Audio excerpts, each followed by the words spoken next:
Hi, everybody. It's Adam R Jacobson, editor-in-chief at the Radio and Television Business Report, and welcome to this fresh InFOCUS video podcast, which is presented by .fm, streaming social podcast or broadcast. Get a .fm domain name by heading over to get.fm today. And we would like to go ahead and introduce our special guest today on the InFOCUS video podcast. We welcome to the screen Mr. Adam Symson. He is the president and CEO of the EW Scripps Company. If you haven't been paying attention, Adam has left quite a nice positive mark on transformation at the company, one that saw Brian Lawlor take the helm at the newly created Scripps Sports, while Dean Littleton and Lynn Platinga, I hope I pronounced that correctly, are actively bringing new ideas and innovation to local news organizations across the country under the Scripps banner. Adam, it is a pleasure to have two Adams on this podcast for the first time. What could be better? Nice to be here. Thanks for having me, Adam. Well, thank you so much. Adam, the state of broadcast media in 2025 is a topic of omnipresent discussion. In mid-February, NAB CEO Curtis Legit called on the FCC to modernize its local ownership rules in a big way. And the Carr Commission appears poised to act.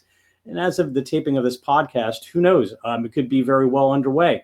But is regulatory policy the biggest issue on broadcast media's plate right now? And are there other big obstacles to getting revenue ahead of expenses?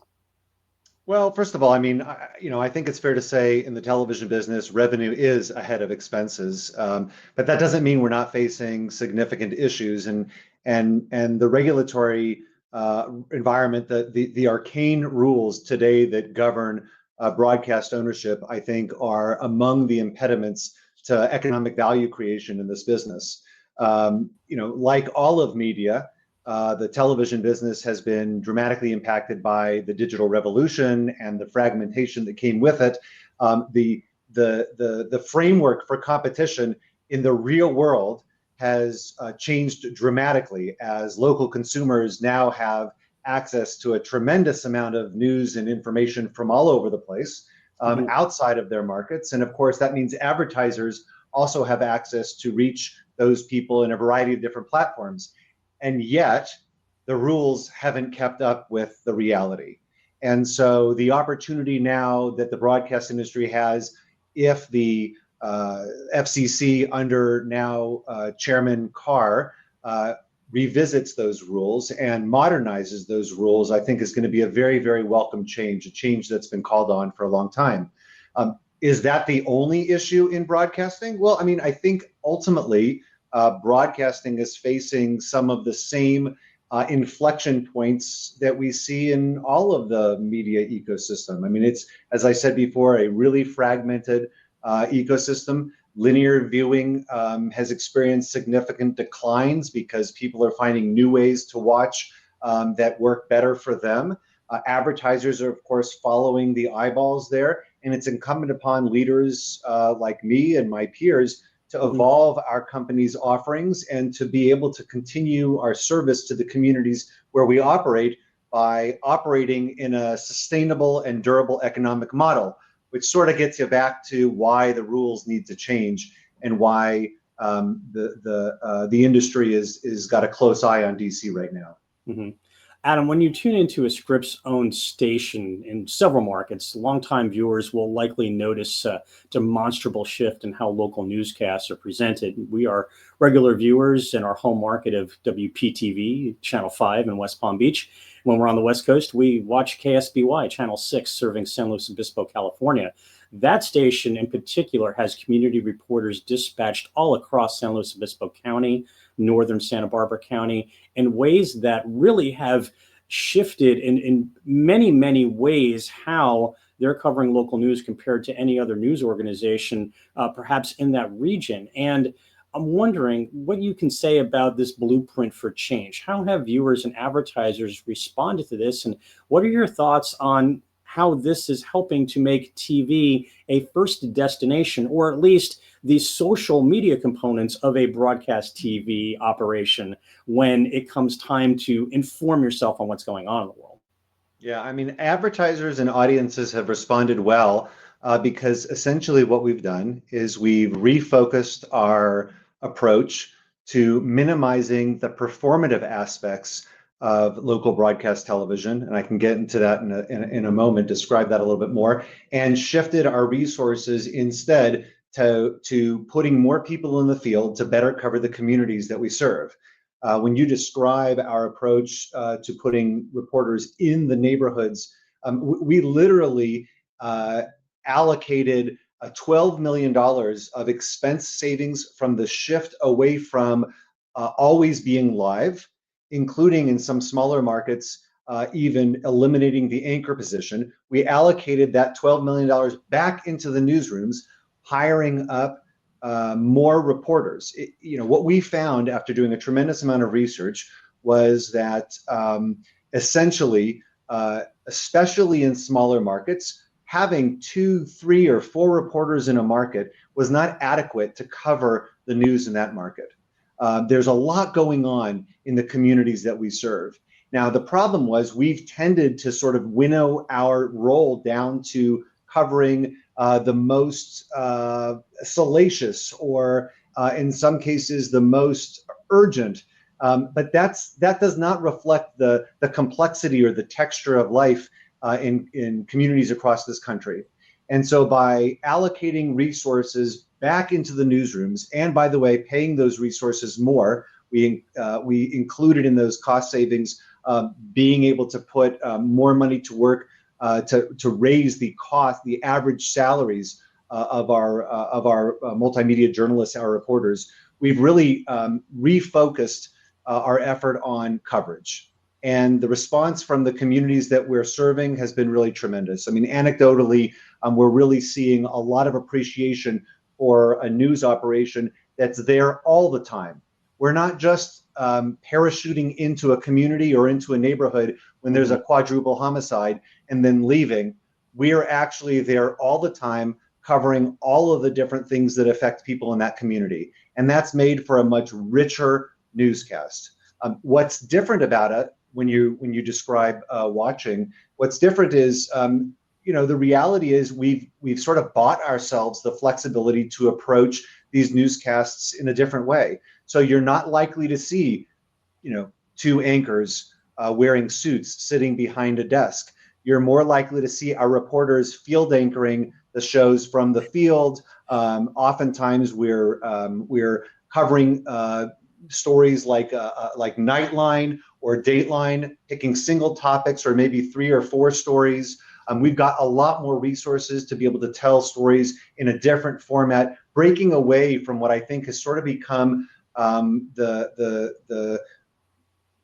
unfortunately the lazy approach that our industry took to covering the news in local markets, particularly small markets. So I think it's really paying dividends for us. This all stems from 2 things. First, when I started in the newsroom back in the 90s, the technology to go live was a differentiator. It helped define us from newspapers and radio and magazines. It was what the best of electronic journalism was. But over the last 50 years or so, we really haven't evolved our approach at all. And I think it's probably fair to say that being live is not a unique competitive advantage anymore of television. I mean, we're all live on our mobile phones when we want to be. And so what we decided to do was pull away from that approach in which we typically staffed a newsroom to have a live show where we had our reporters out in the field, oftentimes reporting on things that had happened yesterday, especially in our morning shows where they're sort of telling you what happened last night. Behind me is a sort of a dark scene, and instead reallocate those resources, the production resources and the anchor resources, to more coverage from the field. And I think that's the direction we have to go in if we're going to define ourselves away from the commodity information that a lot of our peers, I think, are focused still on. You had mentioned the triple homicide as an example, but I have to point to WPTV Channel 5 here in our community for being present at a 5K event benefiting a national cancer charity organization. Those are the type of things that really, I think, reestablish the television station as a member of the community, not just reporting on it. And 20 years ago, I remember being in a Miami newsroom, and the assignment desk was literally just a police scanner. Oh, we got to send someone here. Oh, we got to send someone there. And every news station in Miami 20 years ago was acting on this. And yes, I would hope that we've evolved, and it's good to see at least some of that taking shape at some of the Scripps stations. As we Adam, just to dovetail off what you were saying, we recently unveiled and communicated a new vision for the company, and that vision is we create connection. And I think it goes right back to the points you're making. Ultimately, we have to encourage our news leaders to run the best news operations for the communities they serve.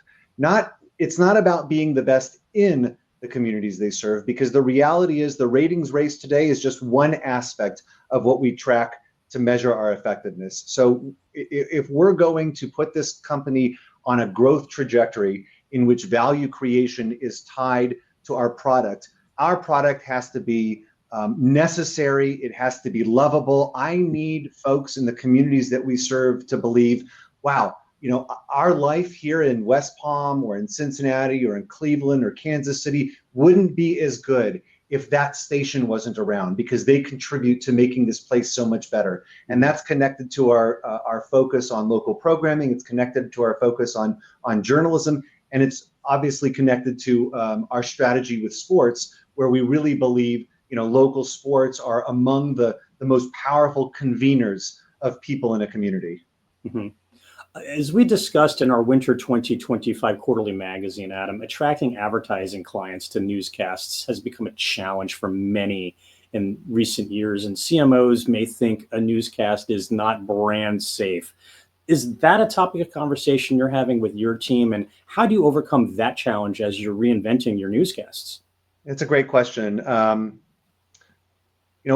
Part of the reason we recently ended the over-the-air distribution of Scripps News was because after going through the upfront, the feedback we had was not that the product wasn't great, was not that the product was biased. I mean, on all of those fronts, we really performed well, and the audience was continuing to grow.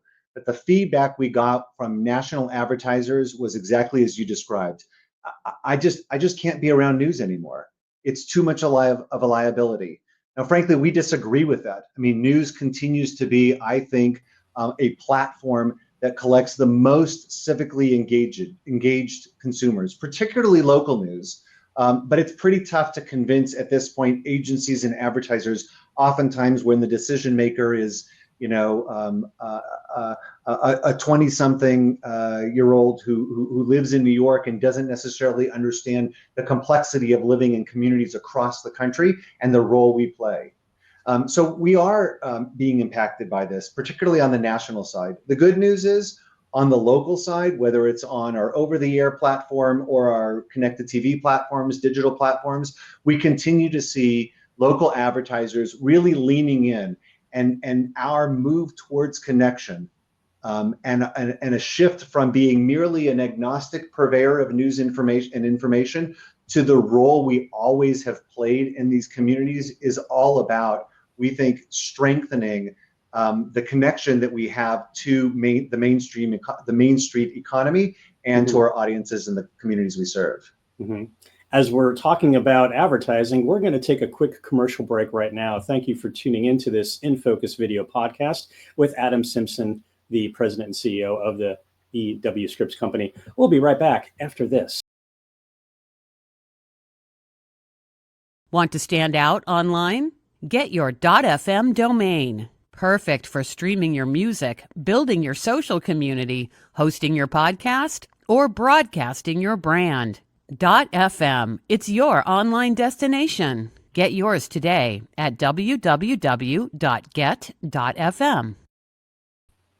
And we thank .fm for presenting this InFOCUS video podcast. We welcome back Adam Symson from the EW Scripps Company to our conversation. Adam, digital solutions are more important than ever in today's world. And it seems like every day we get a report hyping up streaming and its benefits to advertisers. And we know that there is definitely something there. But how can you share how OTT platforms and fast channels are additive and they're not really kind of ripping apart this idea that linear television is for older people that just want to tune into Jeopardy, Wheel of Fortune, watch some primetime serial drama, and then call it a night. Obviously, that's not the paradigm in which we're in today. So, what can you say about how everywhere, anytime access is not eroding the linear audience, but adding to it? Look, I think the reality is the consumer at this point is in charge of where they want to go for their television. And the question for leaders like myself are, do we want to bury our head in the sand and pretend like technology has not changed consumer behavior? Or do we want to identify our path in order to benefit our companies, benefit the communities we serve, and super serve audiences in a variety of different places? And so we've really leaned into the fast platforms and to the connected TV ecosystem. Ultimately, the business for Scripps has grown to be about $100 million a year revenue business on FAST. And I look at FAST in many ways the same way I think about our over-the-air product. It is essentially linear television. It's not the on-demand of your old video player on the website. It's for consumers who are tuning in to their news or to programming and want that browsing and then streaming experience. And so we've been very intentional about aggressively pursuing putting our product on those fast platforms, and probably just as importantly, recognizing that our clients, our local advertisers, are now seeking to reach consumers on those advertising platforms. Mm-hmm. For our sales executives, selling video is selling video. And so today, when they go out in the field to put together campaigns, we encourage our clients to reach our consumers on all platforms, including with linear buys and with buys on connected TV, fast platforms, and of course our digital products. Mm-hmm. Here in South Florida, the Stanley Cup champion Florida Panthers have received a huge broadcast boost thanks to Scripps Sports. It's quickly becoming a name hockey fans know and trust. The Las Vegas Golden Knights are also tied to Scripps Sports. What can you say about this, and what can you hint at what's to come for this? So we've sort of found a sweet spot with the NHL and owners that are looking to expand the reach of their franchises. I think the Panthers are the latest. The Panthers are the latest team that joined us with a broadcast partnership. It's sort of a relationship-based business, and ultimately, when you succeed with one owner and one franchise, they all talk to each other, and so it's given us a really nice platform off which to continue to grow our business. At the end of the day, a lot of these owners recognize that for them to increase the value of their franchises, they have to buck the trend that cable television was pushing them towards on the RSNs. The RSNs were essentially a declining asset for them. And though the RSNs often paid a significant premium for those rights, the owners, the teams were sacrificing elsewhere. They were sacrificing ticket sales. They were sacrificing with merchandise. They were sacrificing with the overall growth of their franchise brand. And so moving to a platform like broadcast with Scripps, where we take a pretty rational view of how we value the partnership, we really think about working with them to extend the value of their franchise in a partnership way with a very different economic model. What's ahead? Look, I mean, I think I've been very clear in the past. We will continue to look at opportunities for us to pick up additional local sports rights where they make good economic sense for the company. It's very consistent, as I described earlier, with our view on what broadcast stations can be for a community. There is really nothing anymore that brings people together across all of the various fault lines that have polarized this company like a local sports franchise. And so we're really leaning into that opportunity, aligning our brands with the brands of these popular hockey or basketball teams in order to really create greater value for both parties in the local markets. Mm-hmm. Before we wrap up the podcast, I want to talk a little bit about the Journalism Competition and Preservation Act. It is something that had gained a little bit of steam in Congress and then kind of fizzled. And now we're in a new congressional session. We haven't really heard much discussion about it being reintroduced in the House or Senate. What can you share in terms of why congressional legislation such as this might help a company such as Scripps or perhaps some of your peers, given the advertising woes and challenges associated with brand safety and news? What could this really do? Are you thinking about it? Yeah, I mean, look, I think it's important to recognize first, I am both a journalist, spent the first 15 years of my career in investigative journalism in the newsroom, and I'm a free market capitalist. But sort of circling back to the conversation we had earlier about the current regulatory environment, the regulatory environment in this country has created a dilemma because it's held down traditional media that has historically been there for this country, dedicating resources, expensive resources, to local journalism, while simultaneously the rules have been completely rewritten, or maybe no rules at all, for big tech and digital platforms. What we expect, what we deserve, is to be fairly compensated for the value of the content we create.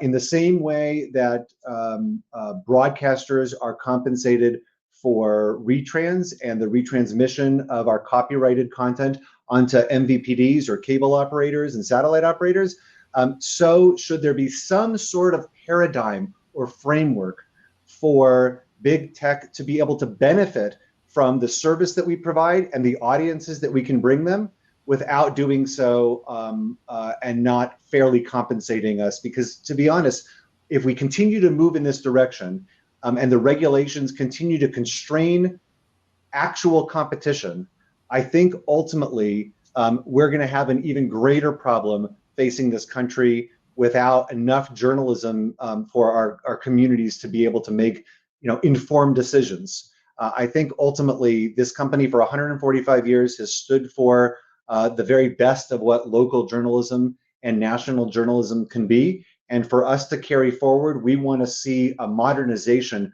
of regulations that will allow us to continue to thrive and create shareholder value.